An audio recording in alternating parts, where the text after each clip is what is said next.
الحمد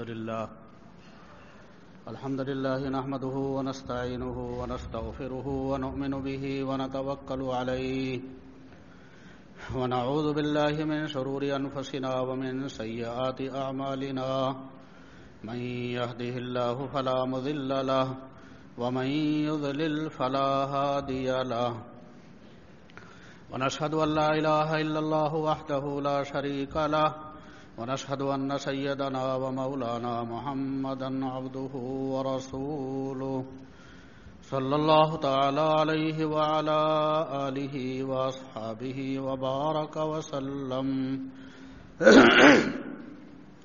وبارك وسلم تسليما كثيرا كثيرا. أما بعد، أعوذ بالله من الشيطان الرجيم. بسم الله الرحمن الرحيم. قد أفلح المؤمنون. صدق الله مولانا العظيم. عزیز و بھائیو، رمضان المبارک میں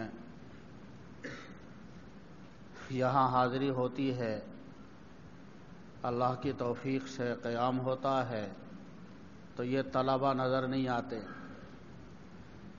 اب حاضری ہوئی الحمدللہ، طلبہ بھی ہیں، اساتذہ بھی ہیں اور شہر کے حضرات بھی ہیں. اللہ کا فضل اور احسان ہے. اس لیے ذہن کے اندر آیا کہ ایک دو بات اپنے عزیز طلبہ کے لیے اور کچھ باتیں عمومی مختصر طور پر عرض کی جائیں. طلباء کے لیے تو مجھے یہ کہنا ہے، اپنے اکابر کی ایک دو بات سنانی ہے. حضرت شیخ زکریا رحمۃ اللہ علیہ پاکستان تشریف لے گئے. دارالعلوم کراچی کے حضرات نے حضرت شیخ سے درخواست کی کہ کچھ نصیحت کریں طلباء کو. تو حضرت شیخ رحمۃ اللہ علیہ نے ایک جملہ ارشاد فرمایا، اے عزیز طلباء، اپنی قدر کو پہچانو. اور چند باتیں اسی کے متعلق کہی. تو یہ جملہ حضرت شیخ رحمۃ اللہ علیہ کا ہم سب کے لیے اور عزیز طلباء کے لیے نہایت اہم، جامع اور مفید ہے. اے عزیز طلباء، اپنی قدر کو پہچانو. کیا معنی؟ معنی یہ ہے کہ ہمارے یہ عزیز طلباء، اللہ کے یہاں ان کا بہت بڑا مقام ہے، بہت بڑا مرتبہ ہے.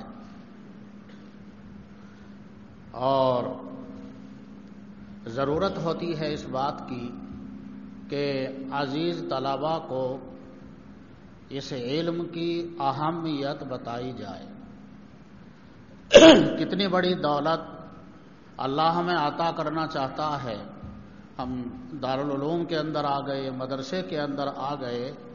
اللہ کتنی بڑی دولت ہم کو دینا چاہتا ہے، کتنی بڑی نعمت سے اللہ ہم کو سرفراز کرنا چاہتا ہے، اس کو سمجھنے کی ضرورت ہوتی ہے. کتنی بڑی دولت ہے، کتنی بڑی نعمت ہے یہ علم. اس کا حاصل یہ ہے کہ دنیا و ما فیہا کی دولت اس عظیم نعمت کے مقابلے ہیچ ہے. ہمارے جن اسلاف کو علم کی حلاوت حاصل ہوئی، انہوں نے اس حقیقت کو پہچانا. ہمارے بڑوں نے بھی یہ علم حاصل کیا، لیکن وہ کامیاب و کامران ہوئے. اللہ نے انہیں دنیا اور آخرت میں بڑے درجات عطا فرمائے، اس لیے کہ ان کو علم کی حلاوت حاصل ہو گئی تھی، علم کی لذت حاصل ہو گئی تھی، جسے کہتے ہیں علم کی شیرینی حاصل ہو گئی تھی. وہی علم آج ہمارے پاس بھی ہے، لیکن وہ حوت، وہ لذت، وہ اہمیت، وہ شیرینی ہم لوگوں کو حاصل نہیں ہے. حضرت امام محمد رحمۃ اللہ علیہ نے فرمایا لو کان الناس کلہم عبیدی لا اعتقتہم وتبرأت عن ولائہم، اگر دنیا کے تمام لوگ میرے غلام اور باندی ہو جائیں، ساری دنیا میری ملک ہو جائے، حتیٰ کہ جو انسان ہیں مرد اور عورتیں ہیں وہ سب میرے غلام اور باندی بن جائیں، تو فرمایا امام محمد رحمۃ اللہ علیہ نے، امام محمد کو آپ جانتے ہیں، حضرت امام ابو حنیفہ رحمۃ اللہ علیہ کے شاگرد خاص، امام ابو حنیفہ رحمۃ اللہ علیہ کے علوم کو پروان چڑھانے والے، آگے بڑھانے والے، امام ابو حنیفہ رحمۃ اللہ علیہ کے علوم سے ساری دنیا کو روشناس کرانے والے امام محمد رحمۃ اللہ علیہ ہیں، فرما رہے ہیں کہ اگر دنیا کے تمام لوگ میرے غلام اور باندی بن جائیں تو مجھے یہ سب نہیں چاہیے، سب کو میں آزاد کر دوں۔ لَأَعْتَقْتُهُمْ وَتَبَرَّأْتُ عَنْ وَلَائِهِمْ، اور ان کی میراث بھی مجھے نہیں چاہیے، ان کی میراث سے بھی میں بری ہو جاؤں۔ کیوں؟ اس لیے کہ اس سے بڑی دولت، دنیا سے بڑی دولت حاصل تھی، یعنی علم کی نعمت حاصل تھی۔ جب بڑی نعمت حاصل ہوتی ہے چھوٹی نعمتیں ہیچ معلوم ہوتی ہیں۔ امام محمد رحمۃ اللہ علیہ کا حال یہ تھا کہ راتوں کو لوگ میٹھی نیند سو جایا کرتے تھے، لیکن حضرت امام محمد رحمۃ اللہ علیہ راتوں کو بیدار رہتے تھے، مغلق اور الجھے ہوئے مسائل کے حل کرنے میں لگے رہتے تھے۔ لوگ کہا کرتے تھے کہ جی آپ رات کو سوتے نہیں، تو فرمایا کرتے تھے پورا شہر میرے اوپر بھروسہ کر کے سو گیا ہے، کوئی مسئلہ پیش آیا تو محمد سے معلوم کر لیں گے، میں بھی اگر سو جاؤں تو امت کا کیا ہوگا۔ مغلق مسائل کو رات میں حل کیا کرتے تھے، اور جب کوئی مسئلہ حل ہو جاتا تو فرط مسرت اور انتہائی خوشی کی وجہ سے جھومنے لگتے، اور یہ فرمایا کرتے تھے اینا ابناء الملوک من هذه اللذات، ارے شہزادوں کو وہ لذت کہاں حاصل ہے جو لذت ہمیں راتوں کو بیدار رہ کر اور میٹھی نیند کو قربان کر کے ان مغلق مسائل کے حل کرنے میں جو لذت ہمیں حاصل ہو رہی ہے، وہ لذت شہزادوں کو شاہی محلات میں نرم بستروں میں وہ لذت حاصل نہیں ہے جو لذت ہمیں مغلق مسائل کے حل کرنے میں حاصل ہو رہی ہے۔ اس لذت سے عزیز طلبہ ہم محروم ہیں۔ کیوں؟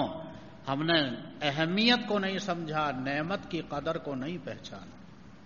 اللہ ہمیں بھی علم کی حلاوت عطا فرمائے، اس چیز کو اپنے اندر پیدا کرنے کی ضرورت ہے۔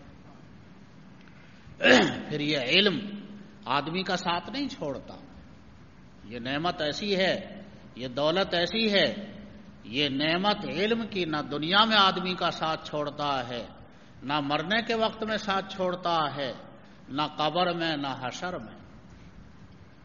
حضرت محمد رحمۃ اللہ علیہ کی وفات ہو گئی، کسی نے خواب میں دیکھا، مومن کا سچا خواب، فرمایا حدیث میں نبوت کا 46واں حصہ ہے۔ اللہ بہت سی باتیں مومن بندے کو خواب کے ذریعے سے دکھاتا ہے، منکشف کراتا ہے۔ کسی نے خواب میں دیکھا تو پوچھا امام محمد رحمۃ اللہ علیہ سے کیا حال ہے، کس طرح سے انتقال ہوا، موت آئی؟ تو فرمایا مجھے تو پتہ بھی نہیں چلا، میں کتاب المکاتب کا ایک مسئلہ سوچ رہا تھا، اسی حال میں میری روح نکل گئی، پتہ بھی نہیں چلا۔ پوچھا خواب دیکھنے والے نے پھر اللہ کے یہاں کیا معاملہ ہوا؟ بتایا کہ اللہ نے مجھ سے یہ فرمایا، اے محمد اگر تجھے عذاب دینا منظور ہوتا تو ہم اپنا یہ علم تجھے نہ دیتے۔ اے محمد اگر تجھے عذاب دینا منظور ہوتا تو ہم اپنا یہ علم تجھے نہ دیتے۔ پوچھا آپ کے ساتھی امام ابو یوسف کہاں ہیں؟ فرمایا ان کا مقام مجھ سے بھی اونچا ہے۔ پوچھا آپ دونوں کے استاد امام ابو حنیفہ کہاں ہیں؟ فرمایا وہ تو فوق الفوق ہیں، فوق الفوق ہیں، ان کا مقام تو بہت بلند ہے، بہت بلند ہے۔ اس لیے عزیز طلباء سے میری درخواست ہے کہ جو نعمت اللہ تعالی شانہ آپ کو دے رہا ہے، دینا چاہتا ہے، جس نعمت سے سرفراز کرنے کے لیے اللہ نے تمہارے دل کے اندر ڈالا، تمہارے والدین کے دل کے اندر ڈالا، یہاں تم مدرسے کے اندر داخل ہو گئے، اللہ نے یہ موقع دیا، اس کی قدر کو پہچانو۔ اپنے اوقات کو ضائع مت کرو، اپنے آپ کو بنانے کی فکر کرو، اپنی صلاحیت کو بنانے کی فکر کرو، اپنی تربیت کی فکر کرو۔ حضرات اساتذہ ذمہ داران نے تمہارے تعلیم اور تربیت کے لیے باقاعدہ ایک نظام بنا رکھا ہے، اپنے آپ کو اس نظام سے جوڑ کر چلیے تو انشاءاللہ کامیابی حاصل ہوگی اور کامیابی تمہارا قدم چومے گی۔ ان باتوں کو، بہت مختصر باتیں میں نے آپ کے لیے کہی ہیں، لیکن ان باتوں کو دھیان میں جمانے کی ضرورت ہے۔ یہ موقع اللہ نے عطا فرمایا ہے، یہ موقع بار بار نہیں ملتا۔ یہی جو عمر ہے، ہمارے حضرت قاری امیر حسن صاحب رحمۃ اللہ علیہ فرمایا کرتے تھے کہ 10 سال سے لے کر 25 سال تک کی جو بچے کی عمر ہے، یہی عمر بننے اور بگڑنے کی ہوتی ہے۔ اس عمر کے اوپر اور زندگی کے اس حصے کے اوپر مستقبل کا مدار ہوتا ہے۔ اس میں اگر بچہ کسی قابل ہو گیا تو اس کا مستقبل بہتر ہوتا ہے، اور اگر یہ حصہ ضائع ہو گیا تو اس کا مستقبل تاریک ہوتا ہے۔ اس لیے اپنے آپ کو بنانے کی، اپنی فکر کرنے کی ضرورت ہے۔ ان باتوں پر ہمارے عزیز طلباء دھیان دیں۔ باقی چند باتیں میں عمومی عرض کرتا ہوں، اور یہی ایک چیز ہے جو اصل آج کے زمانے میں ایک جو بڑا چیلنج ہے ہم لوگوں کے لیے اور امت کے لیے، وہ یہی ہے، ہمارے بچوں کا اور ہماری آنے والی نسلوں کا سب سے بڑا چیلنج ہمارے لیے ہے۔ آج جو حالات ہیں، امت کے جو حالات ہیں، وہ سب کے سامنے ہیں۔ کسی ایک جگہ کے حالات نہیں، کسی ایک ملک کے حالات نہیں، کسی ایک خطے کے حالات نہیں ہیں، ساری دنیا کے مسائل ہیں اور ساری دنیا کے حالات ہیں۔ سب سے بڑا چیلنج یہی ہمارے بچوں کا اور ہمارے آنے والی نسلوں کا ہے۔ مخالفین کی پوری کوشش ہے کہ ہمارے دلوں سے، بالخصوص آنے والی نسلوں کے قلوب سے ایمان کی عظمت کو ختم کر دیا جائے، قرآن کی عظمت کو ختم کر دیا جائے، مقدس چیزوں کی عظمت آنے والی نسلوں کے دلوں میں باقی نہ رہے۔ گویا کہ آنے والی نسلوں کے ایمان کو سلب کرنے کے لیے پلان تیار ہو رہے ہیں، کوششیں کی جا رہی ہیں، سازشیں رچی جا رہی ہیں۔ اس لیے بڑا مسئلہ جو ہے اور آج کے زمانے کا جو بڑا چیلنج ہے، وہ یہ ہمارے بچوں اور آنے والی نسلوں کا ہے۔ عزیزو بھائیو، اس میں مجھے عرض کرنا یہ ہے، اس میں ہماری بڑی کوتاہی اور ہماری طرف سے بہت بڑی غفلت پائی جاتی ہے۔ آج صورتحال یہ ہے کہ ہر چیز پر محنت ہو رہی ہے، ہر چیز پر ہم محنت کر رہے ہیں، توجہ دے رہے ہیں، اسے بنانے کی فکر کر رہے ہیں۔ سب سے حقیر چیز جو مانی جاتی تھی، مٹی مانی جاتی تھی، آج مٹی کے اوپر بھی محنت ہو رہی ہے اور مٹی کو بھی قیمتی بنانے کی کوششیں ہو رہی ہیں۔ لوہے پر محنت ہو رہی ہے، لوہے پر محنت کر کر کے لوہے سے مختلف چیزیں بنائی جا رہی ہیں۔ پیتل تانبے پر محنت کر کر کے اس سے مختلف چیزیں بنائی جا رہی ہیں، کارخانے بنائے جا رہے ہیں، فیکٹریاں بنائی جا رہی ہیں، نئے نئے آلات ایجاد کیے جا رہے ہیں، ان کارخانوں اور فیکٹریوں کے اندر مختلف چیزیں بنائی جا رہی ہیں، وجود کے اندر آ رہی ہیں۔ لوہے پر اس انسان نے لوہے پر محنت کی، اسے کہاں سے کہاں تک پہنچا دیا، اسٹیل پر محنت کی، اسے کہاں سے کہاں تک پہنچا دیا، تانبے اور پیتل پر محنت کی، اسے کہاں سے اور کہاں تک پہنچا دیا۔ ہر چیز پر محنت ہو رہی ہے، زمین پر محنت ہو رہی ہے، کسان زمین پر محنت کرتا ہے، طرح طرح سے محنت کرتا ہے، اور اس کے نتیجے میں اس زمین سے مختلف چیزیں پیدا ہوتی ہیں اور حاصل ہوتی ہیں۔ یہ بندہ اس زمین پر محنت کرتا ہے اور اس محنت کے نتیجے میں اللہ کے فضل سے کبھی گیہوں پیدا ہوتا ہے، زمین پر محنت کی جاتی ہے اور اس محنت کے نتیجے میں اللہ کے فضل سے چاول پیدا ہوتا ہے، کہیں پھل پیدا ہوتے ہیں، انار پیدا ہوتا ہے، کیلا پیدا ہوتا ہے، سیب پیدا ہوتا ہے، مختلف قسم کے غلے پیدا ہوتے ہیں، مختلف قسم کے پھل پیدا ہوتے ہیں، اس بنا پر کہ زمین کے اوپر محنت کی جا رہی ہے۔ جس طرح سے اس زمین کے اندر اللہ نے یہ سب صلاحیتیں رکھی ہیں، لیکن ان صلاحیتوں کو ابھارنے کی اور نکھارنے کی ضرورت ہوتی ہے۔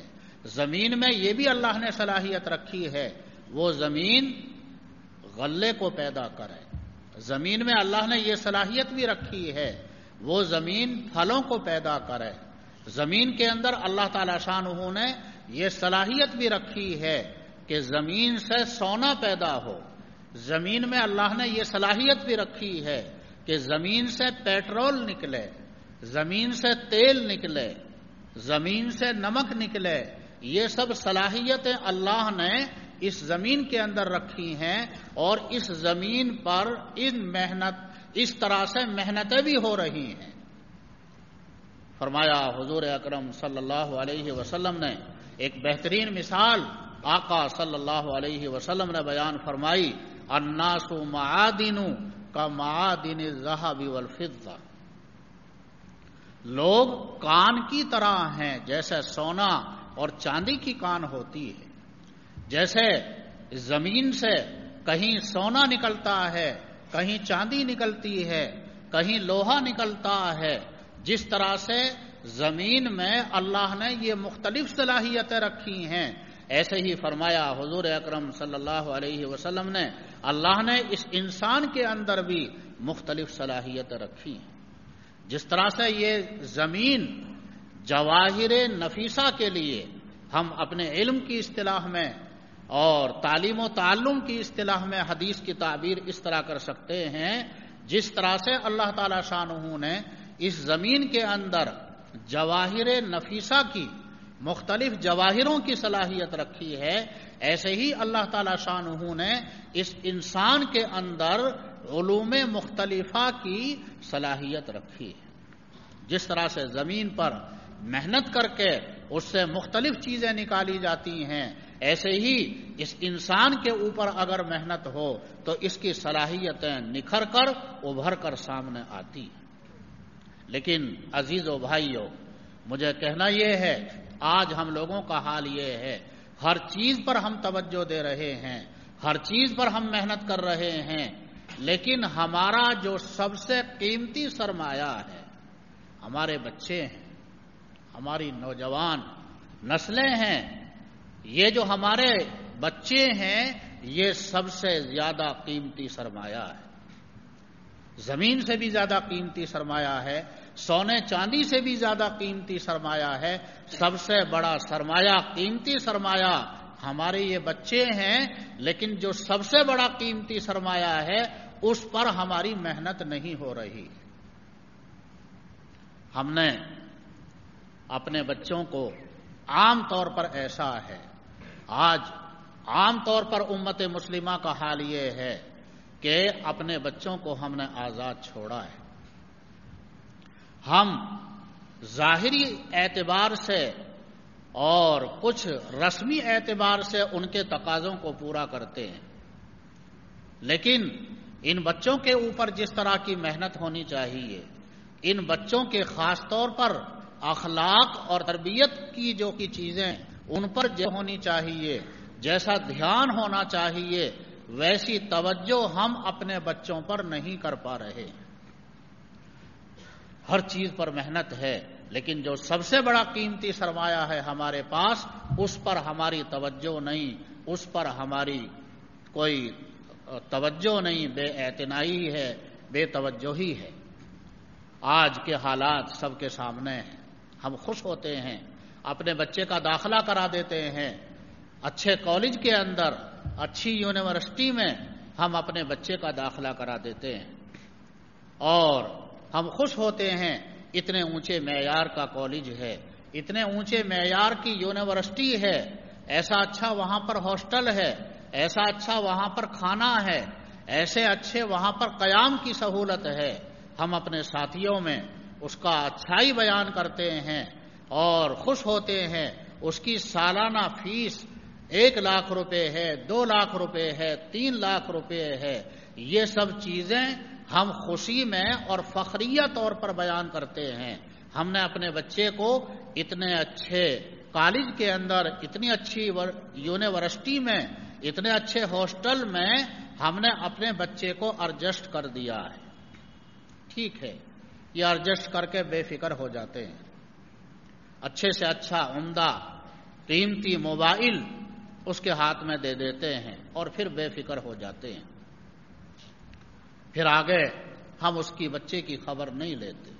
عمومی احوال یہ ہے، اللہ کا فضل اور احسان ہے کہ ہمارے ان مدارس دینیہ کے اندر اس تعلیم کا سارا مدار اخلاص و للہیت پر ہے۔ اس تعلیم کا تقاضا ہی یہی ہے، جو کیا جائے، جو پڑھا جائے، جو پڑھایا جائے، وہ صرف اللہ کی رضا کے لیے ہونا چاہیے۔ اس لیے جو ہمارے اساتذہ کرام ہوتے ہیں، حالانکہ اصولاً ان کی ذمہ داری پڑھانے کی ہوتی ہے، 6 گھنٹے پڑھائیں، 4 گھنٹے پڑھائیں، اپنے گھر جا سکتے ہیں، لیکن اللہ نے ان اساتذہ کے قلوب کے اندر ان بچوں کی ہمدردی پیدا کر رکھی ہے، اور اس ہمدردی کے نتیجے میں یہ اساتذہ جہاں ان بچوں کو ظاہری تعلیم دیتے ہیں، وہیں ان کی تربیت اور ان کے اخلاق کی بھی بہت بڑی فکر رکھتے ہیں۔ اللہ کا فضل اور احسان ہے۔ لیکن جو ہماری دنیا کی تعلیم ہے، وہاں اساتذہ کی اتنی توجہ بچوں کے اخلاق اور تربیت پر نہیں ہو پاتی۔ اساتذہ اور ٹیچر حضرات پڑھا کے چلے جاتے ہیں، اب ہاسٹل کے اندر وہ بچے کس طرح سے اپنی زندگی گزار رہے ہیں، کن خرافات کے اندر مبتلا ہو رہے ہیں، ٹیچروں کو اس سے کوئی بحث نہیں ہوتی، اس کی کوئی پرواہ نہیں ہوتی۔ والدین اور ذمہ دار گھر کے وہ بے فکر ہو جاتے ہیں کہ ہم نے اچھے کالج کے اندر اپنے بچے کا داخلہ کرا دیا اور پھر بے فکر ہو گئے۔ لیکن ان والدین کو یہ فکر نہیں، یہ پتہ نہیں کہ ہمارا وہاں وہ بچہ کن خرافات کے اندر مبتلا ہو رہا ہے، ہمارے اس بچے کے اخلاق بن رہے ہیں یا بگڑ رہے ہیں، ہمارے بچے کی اخلاقی حالت وہ بہتر ہو رہی ہے یا خراب ہو رہی ہے۔ ماحول عام طور پر اچھا نہیں ہوتا، سوسائٹی اچھی نہیں ہوتی، بعض مرتبہ بچے کو برے ساتھی مل جاتے ہیں، اور آج کے زمانے میں سب سے برا ساتھی یہ موبائل ملا ہوا ہے۔ ویسے برے ساتھی نہ ملیں، لیکن اگر بچے کی خبر گیری نہ کی جائے، نگہداشت نہ کی جائے، تو اس موبائل کی وجہ سے ایسی خرافات کے اندر فحاشی اور عریانیت میں مبتلا ہو جاتا ہے کہ وہ اپنی زندگی کو بیکار کر لیتا ہے۔ یہ بچپن سے نکل کر آگے 18-20 سال کے بعد میں اس کا جوانی کا مرحلہ شروع ہوتا ہے۔ جوانی میں بچے کے اوپر ایک رونق آنی چاہیے، اس کی صحت بننی چاہیے، اس کے چہرے پر سرخی ہونی چاہیے، اس کے چہرے پر دھاریاں ہونی چاہیے صحت اور جوانی کی۔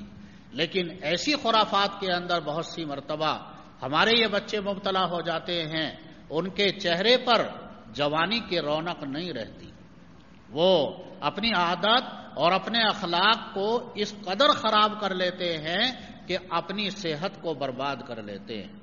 کہاں ان کی جوانی آئی اور کہاں جوانی ختم ہو گئی پتہ بھی نہیں چلتا، ان کی جوانی عروج پر جانے کے بجائے ڈھلنے لگتی ہے۔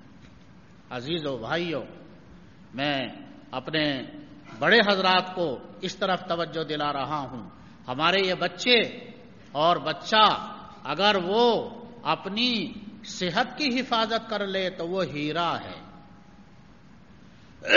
بچہ، اس بات کو ہمارے یہ طلبہ بھی دھیان سے سنیں، بچہ اگر اپنی صحت کی حفاظت کر لے تو وہ ہیرا ہے، وہ دین کے کام بھی اچھے طریقے پر انجام دے گا، دنیا کی جو ذمہ داریاں اسے ملیں گی انہیں بھی اچھی طریقے پر انجام دے گا۔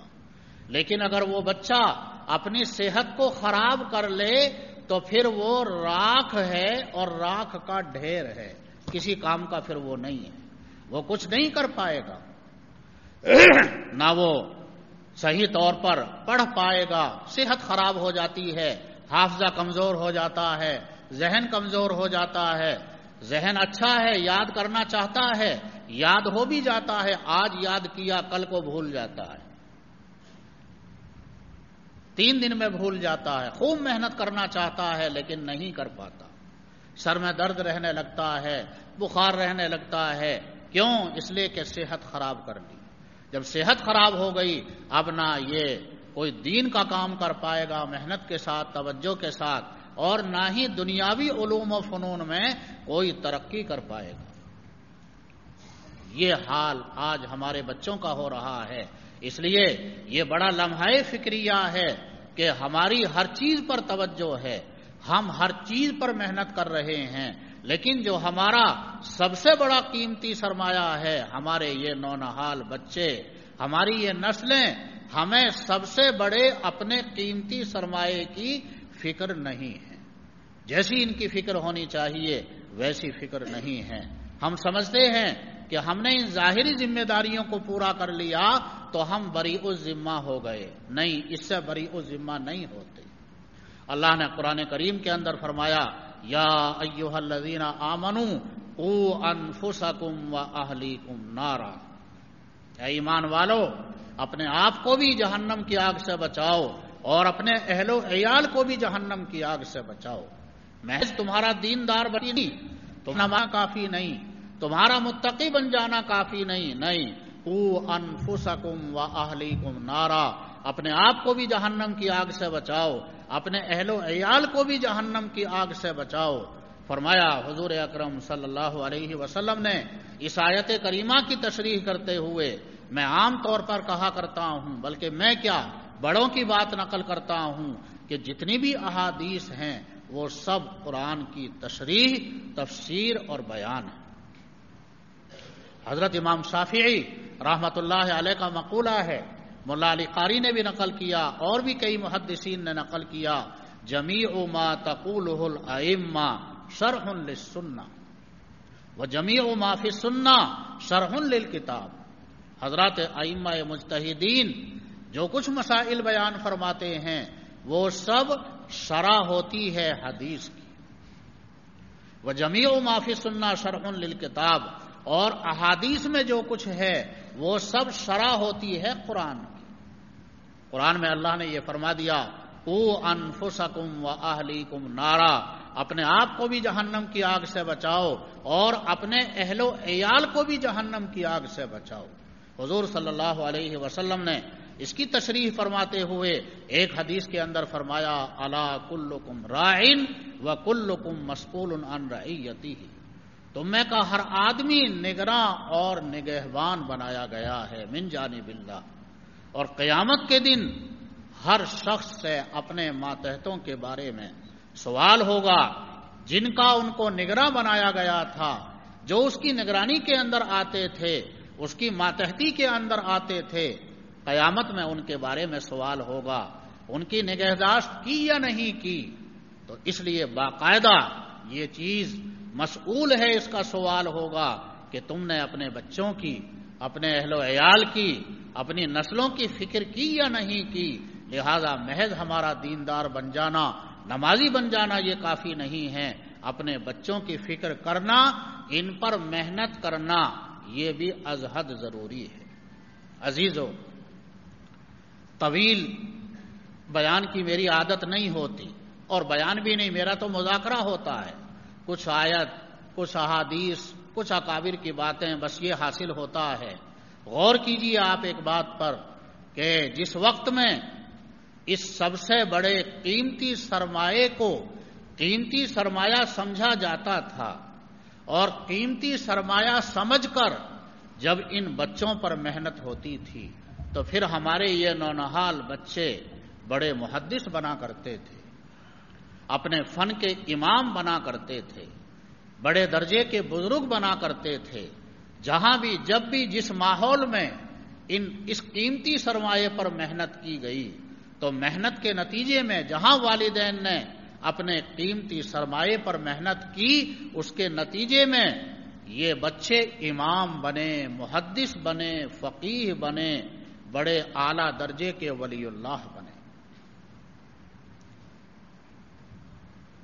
آپ کو معلوم ہے، اہل علم جانتے ہیں، شاید سب لوگوں کو معلوم نہ ہو، امام بخاری کی اہمیت اور عظمت کو تو سب ہی جانتے ہیں۔ اللہ نے ان کے ذریعے سے بخاری شریف لکھوائی۔ کیا ہے بخاری شریف؟ علماء کا، جمہور علماء کا اس بات پر اتفاق ہے، صح الکتب بعد کتاب اللہ صحیح البخاری۔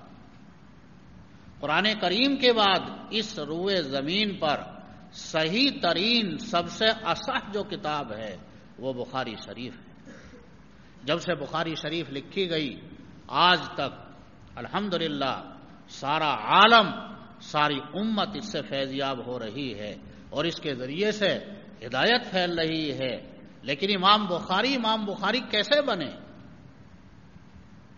کیسے اللہ تعالی شانہ نے ان سے یہ بڑا کام لیا؟ ہے امام بخاری کے حالات میں کہ آپ بچے تھے اور بچپن میں یتیم ہو گئے تھے۔ امام بخاری رحمت اللہ علیہ کے والد کا انتقال ہو گیا تھا، والدہ پر بچے کی تربیت کی ذمہ داری، تعلیم و تربیت کی ذمہ داری والدہ کے اوپر آئی۔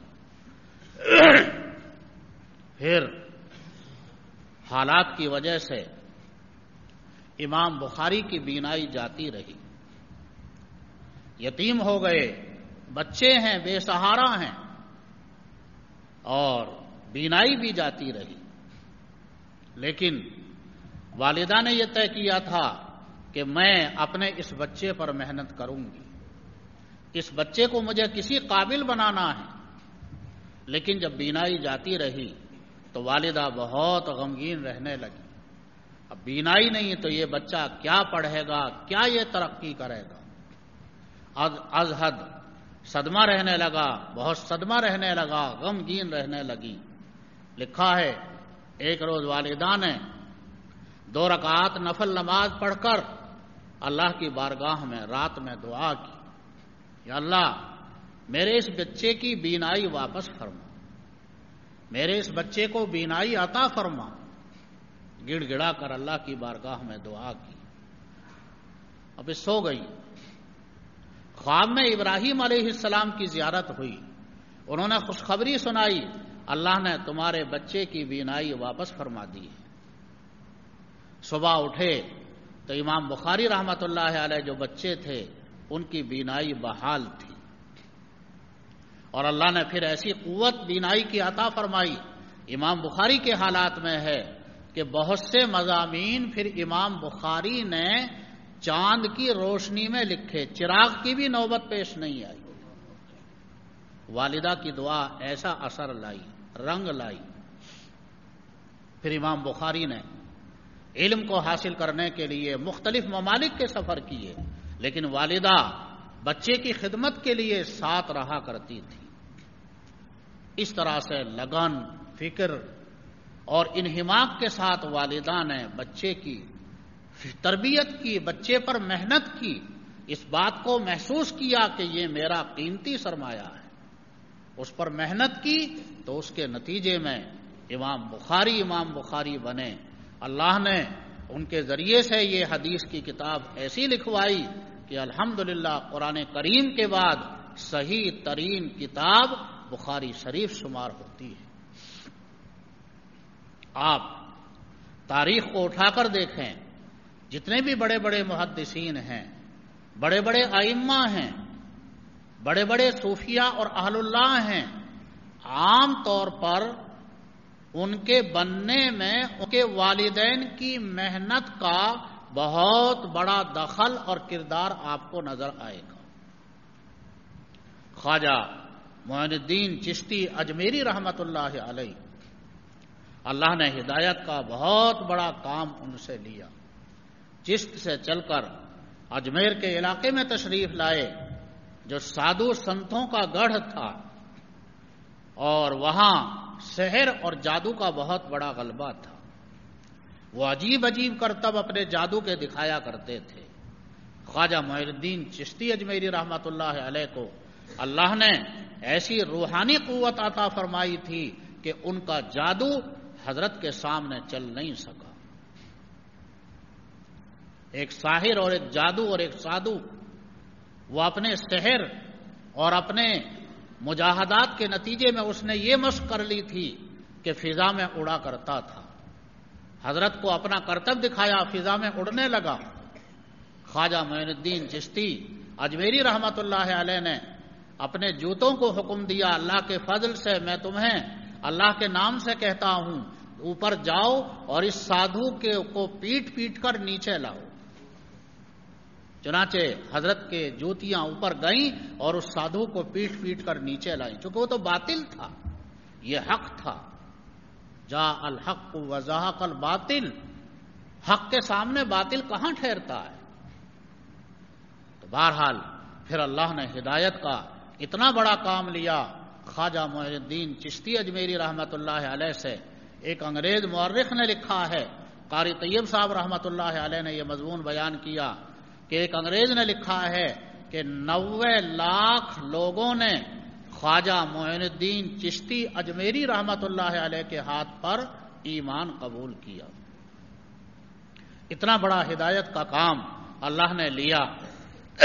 ان کے منور اور روشن چہرے کو دیکھ کر چہرے پر ہدایت کے آثار محسوس ہوتے تھے، نظر آتے تھے. چہرے کو دیکھ کر ایک ایک وقت میں ہزاروں لوگ ایمان کے اندر داخل ہو جایا کرتے تھے. ان کے حالات میں ہے، ایک مرتبہ خوشی خوشی گھر آئے اور والدہ سے آ کر کہا کہ آج الحمدللہ مجھے بہت خوشی ہے، اتنے ہزار لوگوں نے میرے ہاتھ پر ایمان قبول کیا ہے. تو والدہ نے ایک بات کہی اس موقع پر، وہ سنانا مقصد ہے. والدہ نے حقیقت حال تاکہ بچے کو معلوم ہو جائے اور یہ پھر آگے اپنے بچوں کی بھی تربیت اسی طرح سے کریں. والدہ نے کہا، اے بچے، اے بیٹے، یہ تیرا کمال نہیں، اللہ تجھ سے ہدایت کا اتنا بڑا کام لے رہا ہے، یہ حقیقت میں تیرا کمال نہیں، میرا کمال ہے. جب تو بچہ تھا، دودھ پینے کا تیرا زمانہ تھا، میں نے اس بات کا اہتمام کیا، ہمیشہ با وضو تجھے دودھ پلایا، کبھی بغیر وضو کے تجھے دودھ نہیں پلایا. اس بات کا میں نے اہتمام کیا. حدیث شریف کے اندر وضو کو نور قرار دیا گیا ہے. پڑھنے والے طلبہ جانتے ہیں، ارے حدیث شریف میں وضو کو نور کہا یا نہیں کہا؟ کہاں؟ کون سی حدیث میں؟ پہلے سے وضو ہو آدمی کا اور وضو ہوتے ہوئے پھر وضو کرے دوسری نماز کے لیے، حالانکہ وضو ٹوٹا نہیں ہے لیکن دوسری نماز کا وقت آ گیا اور پھر وضو کرے، تو فرمایا اس وضو کے لیے نورن علی نور، یہ لفظ آیا ہے حدیث کے اندر. ایک وضو پہلا باقی ہے وہ بھی نور ہے، اور پھر دوبارہ وضو کیا جا رہا ہے یہ بھی نور ہے، ڈبل نور ہے. تو حدیث شریف کے اندر وضو کو نور قرار دیا گیا ہے. تو والدہ نے بتایا کہ بیٹے میں نے اس بات کا اہتمام کیا تھا جب تم بچے تھے دودھ پیا کرتے تھے، ہمیشہ باوضو ہونے کی حالت میں تمہیں دودھ پلایا، اور وضو یہ نور ہے وضو نور ہے، تو تمہارے دودھ کے ساتھ تمہارے بدن میں نورانیت داخل ہو گئی، تمہارا جو نشو نما ہوا، تمہاری جو پرورش ہوئی ایسے دودھ کے ساتھ ہوئی جس دودھ میں وضو کی نورانیت شامل تھی۔ یہ نورانیت تمہارے اندر اللہ نے پیدا فرما دی، اور اسی نورانیت کے نتیجے میں اللہ نے تم سے ہدایت کا اتنا بڑا کام لیا ہے۔ والدہ نے یہ کہا۔ خواجہ معین الدین چشتی اجمیری رحمۃ اللہ علیہ کے خلیفہ خاص خواجہ قطب الدین بختیار کاکی رحمۃ اللہ علیہ، خواجہ معین الدین چشتی اجمیری رحمۃ اللہ علیہ کے خاص خلیفہ خواجہ قطب الدین بختیار کاکی رحمۃ اللہ علیہ، ان کے حالات میں ہے، ان کی عمر جب 4 سال کچھ مہینے کی ہوئی اور ان کی بسم اللہ کرائی گئی تو استاد نے کہا پڑھو بسم اللہ الرحمن الرحیم، تو بچے نے خواجہ قطب الدین بختیار کاکی رحمۃ اللہ علیہ نے بسم اللہ پڑھی اور قرآن پڑھنا شروع کیا، حفظ 15 پارے پڑھنے کے بعد رکے۔ حضرت کا واقعہ لکھا ہوا ہے کتابوں میں۔ پھر معلوم کیا گیا گھر والوں سے اس کا کیا سبب ہے، بتایا کہ والدہ جو دودھ پلایا کرتی تھیں اس وقت میں والدہ کو 15 پارے حفظ یاد تھے، وہ ان پاروں کی تلاوت کیا کرتی تھی تو بچے کو وہ پارے حفظ یاد ہو گئے۔ اور ہمارے قریب کے اکابر میں حضرت شیخ زکریا رحمۃ اللہ علیہ کے والد حضرت مولانا یحییٰ صاحب رحمۃ اللہ علیہ کا واقعہ حضرت شیخ نے کئی کتابوں کے اندر لکھا ہے۔ مولانا یحییٰ صاحب رحمۃ اللہ علیہ کا جب دودھ چھڑایا گیا تو پاؤ پارا حضرت مولانا یحییٰ صاحب کو حفظ یاد تھا۔ یہ سب نتیجہ ہے اس بات کا کہ ان کے اوپر محنت کی گئی تھی۔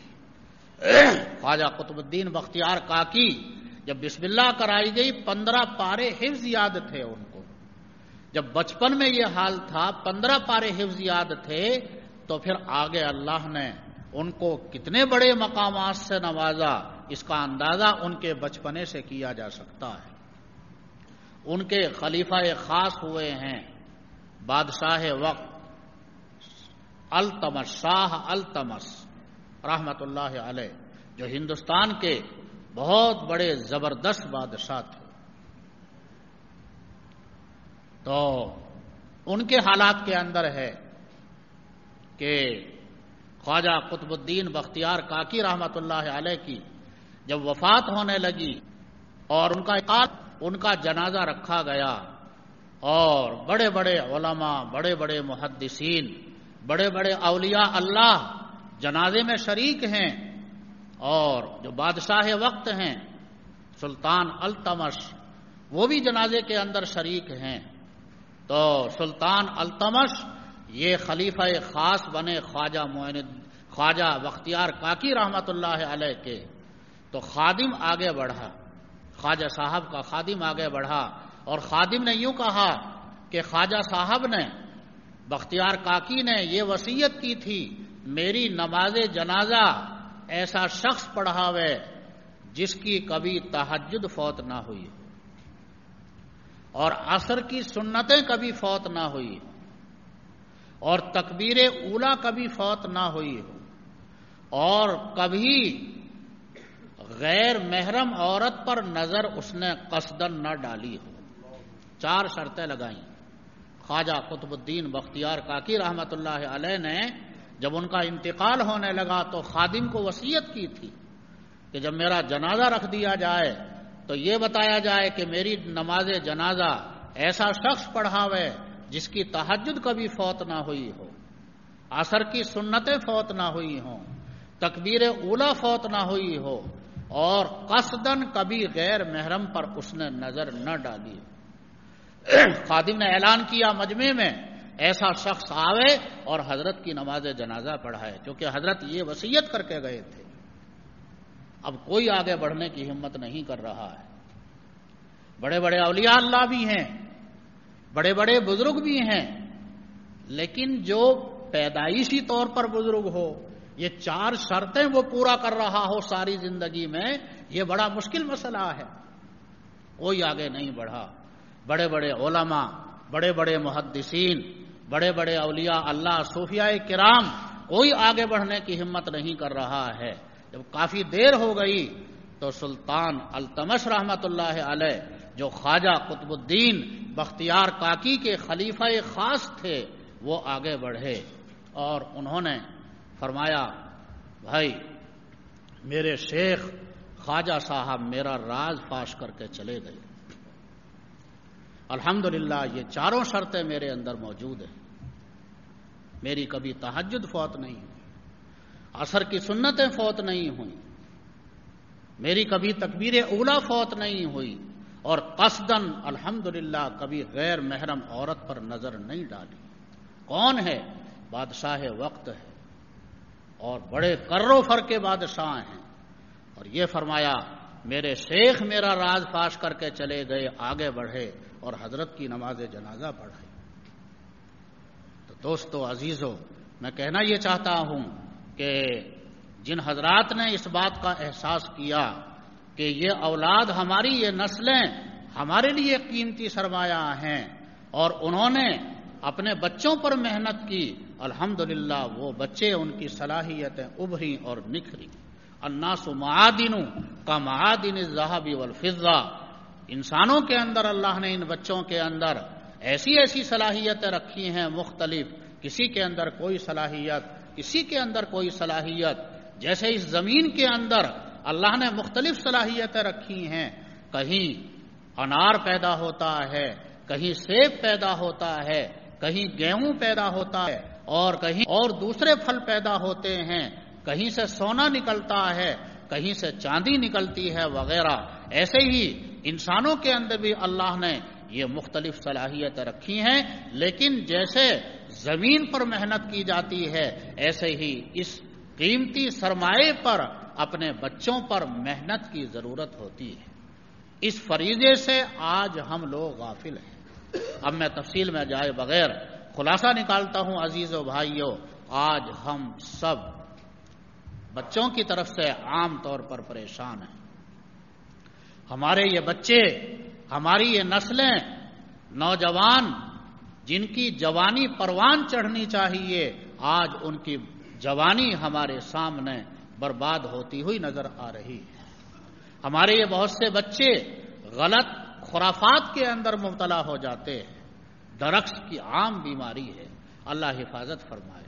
ہم تو بے فکر ہو گئے کہ ہمارا بچہ کالج کے اندر پڑھ رہا ہے، یونیورسٹی کے اندر پڑھ رہا ہے، لیکن اس نے کیا بری عادت اپنے اندر پیدا کر لی ہے، اور کن خرافات کے اندر وہ مبتلا ہو گیا ہے، اور کس قسم کی غلط عادتیں اس کے اندر پیدا ہو گئی ہیں، اس کی طرف ہماری توجہ نہیں ہوتی۔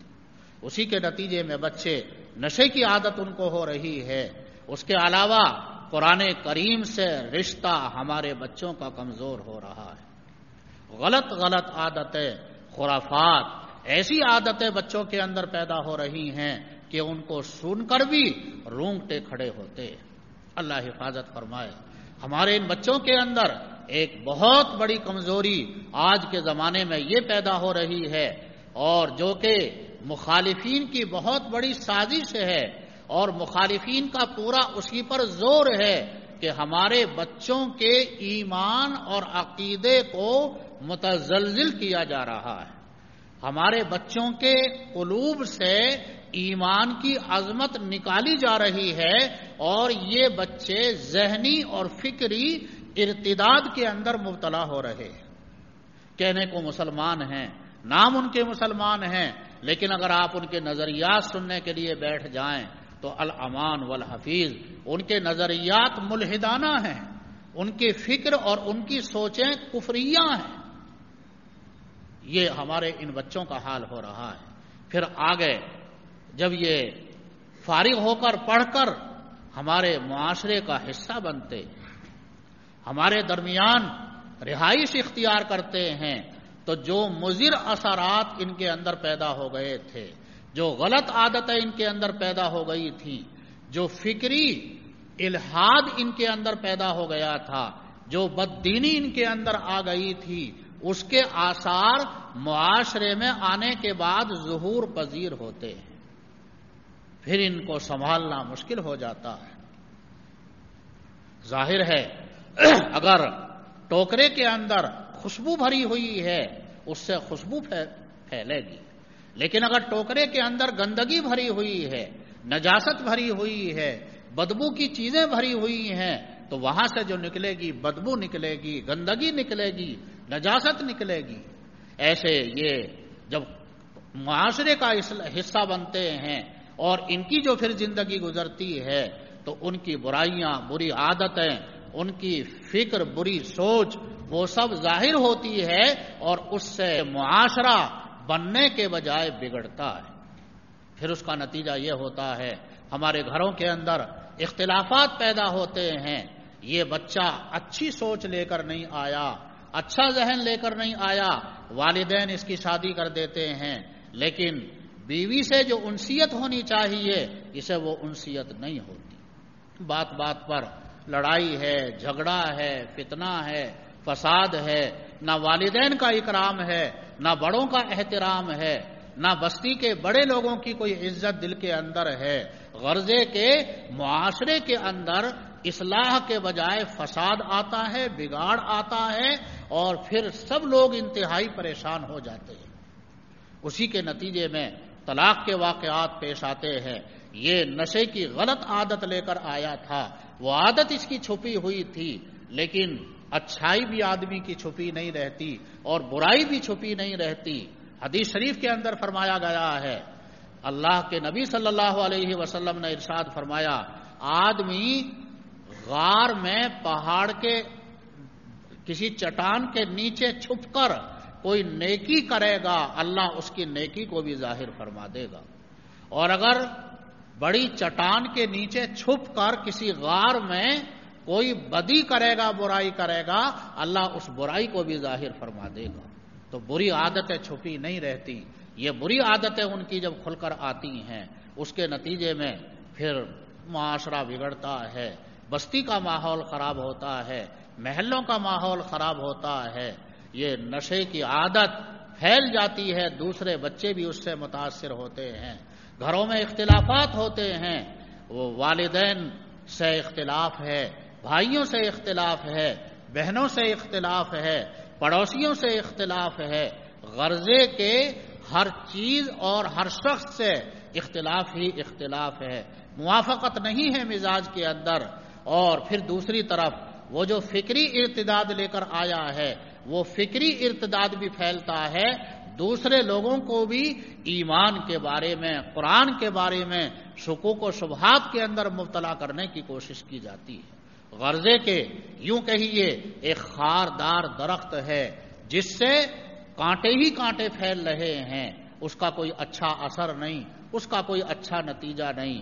ظاہر ہے کہ یہ بچے جب ہمارے اس انداز کے ہوں گے تو اس سے کوئی صالح معاشرہ وجود کے اندر نہیں آئے گا، فتنہ رونما ہوگا، فساد رونما ہوگا، برائیاں جنم لیں گی اور فساد ہی فساد پھیلے گا۔ یہ سب نتیجہ ہے اس بات کا کہ ہم اپنے اس قیمتی سرمایے پر محنت نہیں کر رہے۔ اس لیے عزیزو بھائیو، میرا کہنے کا مقصد یہ ہے کہ آج کے زمانے میں جو سب سے بڑا چیلنج ہے ہمارے لیے وہ ہمارے یہ بچے ہیں۔ ان کی تعلیم کے ساتھ ساتھ ہمیں ان کی تربیت کی فکر کرنا ہے، ان کے اخلاق کی فکر کرنا ہے، ان سے غافل مت ہو جائیے، ان کے بارے میں غفلت مت برتیے، ورنہ یہ تمہارے ہاتھ سے نکل جائیں گے۔ آج اللہ کا فضل ہے اور احسان ہے، اللہ نے جن لوگوں کے دلوں کے اندر امت کا درد پیدا کیا ہے تو وہ لوگ الحمدللہ اپنی اصلاحی کوششیں جاری رکھے ہوئے ہیں، اور اس کے لیے مجلسیں بنائی جا رہی ہیں، کمیٹیاں بنائی جا رہی ہیں، اس کے لیے باقاعدہ نظام تیار کیا جا رہا ہے کہ ہمارے یہ بچے اصلاح پر آ جائیں اور ان کے اندر سے جو بری عادتیں ہیں وہ نکل جائیں، ہمارے محلوں کا نظام اچھا ہو جائے، ہماری بستی کا نظام اچھا ہو جائے، اس کے لیے کوششیں اور محنتیں ہو رہی ہیں۔ ہمیں ان کوششوں اور محنتوں کو سراہنا چاہیے، ان کی قدر کرنی چاہیے، اور جو حضرات اس کے لیے محنتیں کر رہے ہیں ان کی ہمیں حوصلہ افزائی کرنی چاہیے، اور اس بات کو سوچنا چاہیے کہ آخر ہمارے یہ بچے کس طرح سے کامیاب ہو سکتے ہیں، کس طرح سے ان کے اندر صلاحیت پیدا ہو سکتی ہے۔ عزیز و بھائیو، اس کا تعلق ہمارے ان بچوں سے بھی ہے جو علم دین حاصل کر رہے ہیں، اور خاص طور پر جو بچے دنیاوی علوم و فنون حاصل کر رہے ہیں ان پر خاص نگاہ رکھنے کی ضرورت ہوتی ہے، ورنہ یہ بچے ڈگریاں ان کے ہاتھ کے اندر آ جائیں گی مگر ان کے اندر قابلیت نہیں ہوگی۔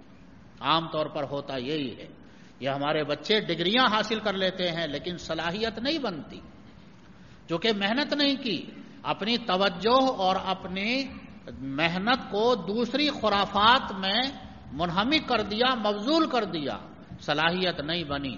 اب جب آگے باری آتی ہے جاب کی اور انٹرویو کی باری آتی ہے، چونکہ صلاحیت نہیں ہے، ڈگری ہے مگر صلاحیت نہیں ہے، تو انٹرویو میں ناکام ہو جاتے ہیں۔ کس طرح سے پھر ترقی حاصل ہو، کس طرح سے کوئی اچھی جاب ملے، کس طرح سے جو ہے بڑی کامیابی حاصل ہو، عام طور پر یہ کوتاہیاں سامنے آ رہی ہیں۔ اس لیے بس انہی باتوں پر میں اپنی بات کو ختم کرتا ہوں کہ ہمیں اپنے پیش رو اور اپنے اکابر اور اپنے بڑوں کو ہمیں نمونہ بنانا چاہیے۔ ہمارے بڑوں نے اپنے بچوں کے اوپر کس طرح سے محنت کی، پھر وہ بچے الحمدللہ ان کی صلاحیت ابھر کر سامنے آئی اور پھر انہوں نے بڑی کامیابی حاصل کی، دین کے میدان میں بھی بڑی کامیابی حاصل کی، اور جنہوں نے اپنا رخ دنیاوی علوم و فنون کی طرف موڑا اس میں بھی وہ کامل اور ماہر بنے۔ آج ہمارے دونوں شعبوں کے اندر انحطاط ہے، دینی شعبوں کے اندر بھی انحطاط ہے، اور اہل مدرسہ اچھا استاد رکھنا چاہتے ہیں لیکن اچھا استاد ملنا مشکل ہو جاتا ہے، حالانکہ خوب محنتیں ہو رہی ہیں، تنزلی ہے، توجہ میں کمی ہے۔ اور یہی حال ہے ہمارے ان بچوں کا جو دنیاوی علوم و فنون حاصل کر رہے ہیں، ڈگریاں ہیں لیکن عام طور پر قابلیت اور صلاحیت وہ پیدا نہیں ہو رہی ہے۔ اس کی بڑی وجہ یہی ہے کہ جو ذمہ داران اور سرپرستان ہیں ان کی طرف سے بھی غفلت پائی جا رہی ہے، اور دوسری بات بچوں غور کرنے کی یہ ہے کہ کوئی ناسمجھ بچے تو تم ہو نہیں۔ بچہ جو ناسمجھ ہوتا شمار ہوتا ہے شریعت میں وہ 7 سال سے کم کا ہوتا ہے۔ جب بچے کی عمر 7 سال کی ہو گئی تو شریعت میں یہ عمر کہلاتی ہے سن تمییز، پھر بڑا ہوتا رہتا ہے، اس کی عقل، اس کا شعور بڑھتا رہتا ہے، اس لیے بچوں کو خود بھی سنبھل کر رہنا چاہیے، بچوں کو خود بھی اپنی فکر کرنی چاہیے اور سوچنا چاہیے کہ ہمارا مستقبل کس طرح سے بہتر بن سکتا ہے، ہم اپنی صلاحیتوں کو کس طرح سے نکھار سکتے ہیں، کس طرح سے ہم امت کے لیے اپنی خدمات کو نمایاں کر سکتے ہیں۔ ان سب باتوں پر بچوں کی توجہ بھی ہونی چاہیے، اور سرپرستوں کی توجہ اس بات پر ہو کہ ہم اپنے ان بچوں کی نگرانی کریں، تو انشاءاللہ ہمارے ان بچوں کی صلاحیتیں ابھریں گی، نکھریں گی، پھر ان کے ذریعے سے اچھا معاشرہ وجود میں آئے گا اور امت کا نام روشن ہوگا۔ اللہ تعالی شانہ ان سب باتوں کو قبول فرمائے، ان پر توجہ کی اللہ ہم سب کو توفیق عطا فرمائے، ہمارے ان بچوں کی اللہ حفاظت فرمائے، بری عادات سے، برے اخلاق سے، ہر برائیوں سے اللہ ان کی حفاظت فرمائے، اور جو سرپرستان ہیں، ذمہ داران حضرات ہیں، وہ اس کی طرف توجہ کرنے والے ہو جائیں، فکر ان کے اندر پیدا ہو جائے، تو اللہ سے امید ہے کہ انشاءاللہ حالات اچھے ہوں گے۔ وآخر دعوانا ان الحمدللہ رب العالمین، الحمدللہ رب العالمین، والصلاة والسلام علی سید الانبیاء والمرسلین وعلی آلہ واصحابہ اجمعین۔ ربنا ظلمنا انفسنا وان لم تغفر لنا وترحمنا لنكونن من الخاسرین، لا الہ الا انت سبحانک انی کنت من الظالمین۔ یا اللہ ہم سب کے گناہوں کو معاف فرما، یا اللہ ساری امت کے گناہوں کو معاف فرما، یا اللہ امت کے ساتھ فضل کا معاملہ فرما، کرم کا معاملہ فرما، عافیت کا معاملہ فرما، یا اللہ ستاری کا معاملہ فرما، یا اللہ غفاری کا معاملہ فرما۔ یا اللہ یہ بچے بے شک ہمارے پاس تیری امانت ہیں، یا اللہ اس امانت کا حق ادا کرنے کی ہم کو توفیق عطا فرما، ہم سب کے دلوں کے اندر اپنا خوف پیدا فرما۔ اللہم اقسم لنا من خشیتک ما تحول بہ بیننا و بین معاصیک۔ یا اللہ اپنا خوف عطا فرما، خشیت عطا فرما، جس کے نتیجے میں ہم گناہوں سے بچنے والے ہو جائیں، اپنی زندگیوں کو یا اللہ بگاڑنے سے محفوظ کرنے والے ہو جائیں۔ ایسا خوف، ایسی خشیت یا اللہ ہم سب کو عطا فرما۔ یا اللہ امت کی حفاظت فرما، امت کے ایمان کی، جان کی، مال کی، عزت کی، آبرو کی اللہ حفاظت فرما۔ یا اللہ یہ بچے، یہ نسلیں امت کا قیمتی سرمایہ ہیں، یا اللہ اس قیمتی سرمایے کی حفاظت فرما اور حفاظت کرنے کی یا اللہ توفیق عطا فرما، اچھے جذبات عطا فرما، اچھے خیالات عطا فرما، پاکیزہ خیالات عطا فرما، پاکیزہ جذبات یا اللہ عطا فرما۔ یا اللہ فحش اور یانیت کو، یا اللہ بری عادات کو یا اللہ ہمارے اندر سے ختم فرما۔ یا اللہ اس ادارے کی حفاظت فرما، ان عزیز طلبہ، اساتذہ، ذمہ داران کی سب کی حفاظت فرما۔ یا اللہ بستی اور علاقے میں جو بھی ادارے ہیں یا اللہ سب کی حفاظت فرما، یا اللہ سب کی آبیاری فرما۔ یا اللہ اس بستی کی خاص حفاظت فرما، یا اللہ اس بستی کی خاص حفاظت فرما۔ یا اللہ اس بستی میں جو اصلاحی کوششیں ہو رہی ہیں یا اللہ ان کو بے حد قبول فرما، یا اللہ ان کو بے حد قبول فرما، یا اللہ ان کو بے حد قبول فرما۔ کوشش کرنے والوں کی یا اللہ حفاظت فرما، انہیں سداد اور صلاح کی توفیق عطا فرما۔ اللہم وفقنا لما تحب و ترضى من القول والعمل والفعل والنیت والہدى انک علی کل شیء قدیر، انک علی کل شیء قدیر، انک علی کل شیء قدیر۔ یا اللہ ہر ایمان والے کے ایمان کی حفاظت فرما، کاروبار کی حفاظت فرما، جان کی، مال عزو کی یا اللہ پوری پوری حفاظت فرما۔ یا اللہ ہر خیر سے ساری امت کو مالا مال فرما اور ہر شر سے یا اللہ حفاظت فرما۔ یا اللہ بیماروں کو صحت عطا فرما، توانائی عطا فرما، پریشان حال لوگوں کی پریشانیوں کو دور فرما۔ یا اللہ مقروضوں کے قرضوں کو اپنے خزانہ غیب سے ادا فرما۔ یا اللہ بے روزگاروں کو حلال روزگار عطا فرما، امن و امان قائم فرما۔ یا اللہ امن و امان قائم فرما۔ یا اللہ شاعر اسلامیہ کی حفاظت فرما، یا اللہ شاعر اسلامیہ کی حفاظت فرما، یا اللہ شاعر اسلامیہ کی ہر جگہ حفاظت فرما۔ یا اللہ امت کی آبیاری فرما، یا اللہ امت کی آبیاری فرما، یا اللہ امت کی آبیاری فرما۔ یا اللہ ہمارے اکابر اور اسلاف جو اللہ جو ہم سے رخصت ہو چکے یا اللہ ان کے درجات کو بلند فرما، ان کو وہاں کی لازوال نعمتوں سے مالا مال فرما، ان کے علوم سے یا اللہ ان کے فیوض سے ہم سب کو فیض یاب فرما۔ یا اللہ جس صحیح راستے پر چل کر وہ کامیاب کامران ہوئے یا اللہ اس کی ہم سب کو بھی توفیق عطا فرما۔ یا اللہ ہر خیر عطا فرما، ہر شر سے یا اللہ حفاظت فرما۔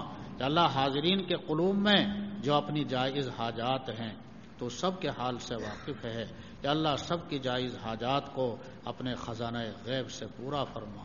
تیرے پاس بے شک ہر شے کے خزانے ہیں، یا اللہ ہمارے مانگنے کی کمی ہے، یا اللہ بے شک ہماری کوتاہی ہے، یا اللہ ہماری توجہ کی کمی ہے، ہمارے استحضار کی کمی ہے۔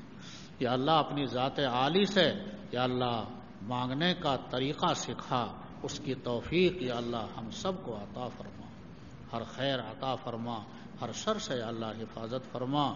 اللہم استر عوراتنا و آمن روعاتنا، اللہم استر عوراتنا و آمن روعاتنا، اللہم استر عوراتنا و آمن روعاتنا واحفظنا من بین ایدینا ومن خلفنا وعن ایماننا وعن شمائلنا۔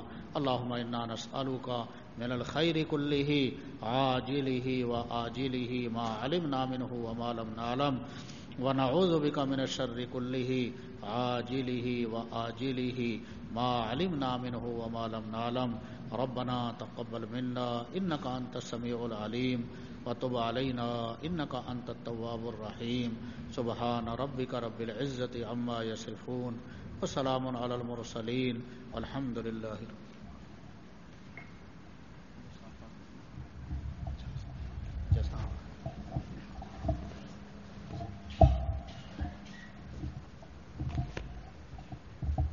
مہمان حضرات، شہر کے حضرات، مہمان حضرات پہلے مصافحہ کر لیں.